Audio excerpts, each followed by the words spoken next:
ભાઈ શ્રી આપનું નામ જણાવશો? મારું નામ ખેમાભાઈ ગેનાભાઈ પ્રજાપતિ. આપ મતલબ જે કોન્ટ્રાક્ટનું કામ કરી રહ્યો છો, કેટલા સમયથી તમે કામ કરો છો? 20 વર્ષ થઈ ગયા સાહેબ. 20 વર્ષથી. અને આજે જે આ અહીંયા ફેક્ટરીનું જે કામ તમે કર્યું, એ ફેક્ટરી પહેલા તમે જે પણ જ્યાં પણ કોન્ટ્રાક્ટથી કામ મટીરિયલ સાથે રાખતા હતા, તો એમાં કઈ ઈંટોનો તમે ઉપયોગ કરતા હતા? આ ઈંટોમાં શું છે કે ફિનિશિંગ સારું આવે, બરાબર.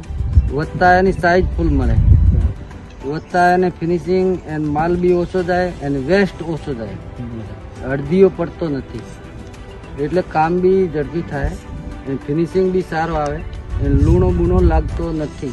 હવે ઘણા લોકો એવું કહેતા હોય છે, કડિયા અથવા એન્જિનિયરો, કે ભાઈ જે લાલ ઈંટની અંદર ક્ષારનો પ્રોબ્લેમ આવે છે, તો અમુક ક્ષારનો પ્રોબ્લેમ આવશે ખરો એવું લાગે છે? એને નથી આવે, નથી આવતું.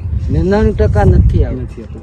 હવે બીજી વાત એ કરીએ કે ભાઈ ઘણા લોકોનો પ્રશ્ન છે કે ભાઈ આમાં પ્લાસ્ટર ચોંટતું નથી, તો અત્યારે તમારું પ્લાસ્ટર કામ ચાલુ છે, તો પ્લાસ્ટર આની ઉપર કેવું ચોંટે શું છે, એ તમે તમારો અનુભવ કહી શકશો? આ સિમેન્ટ અને ઈંટની સિમેન્ટ છે, એ એક જીવ થઈ જાય, બરાબર. એટલે એનો પકડ સારો આવે. ઈંટો મેં પેલી લાલ ઈંટો શું છે કે થોડો સૂનો વધારે નાખે, લૂણ વધારે નાખે, એટલે લાંબે ટાઈમ પેલે પોપડા છોડે, એનો મને લાગે મારે અનુભવ પ્રમાણે નથી થાય.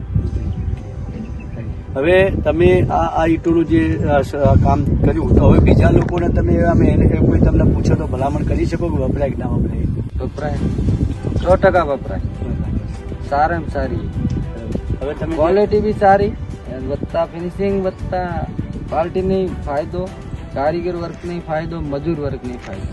હવે આ જે ભાઈ ખેમાભાઈ આ ફેક્ટરીનું તો કામ કર્યું, પણ બાજુમાં બીજું પણ અહીંયા એક ફેક્ટરીનું કામ જે ચાલી રહ્યું છે ભવાની નમકીનનું, તેઓ પણ આપ જ કોન્ટ્રાક્ટર છો ને? હા, બધું ટોટલી મટીરિયલ સાથે મતલબ આપનું જ કામ છે? મારું.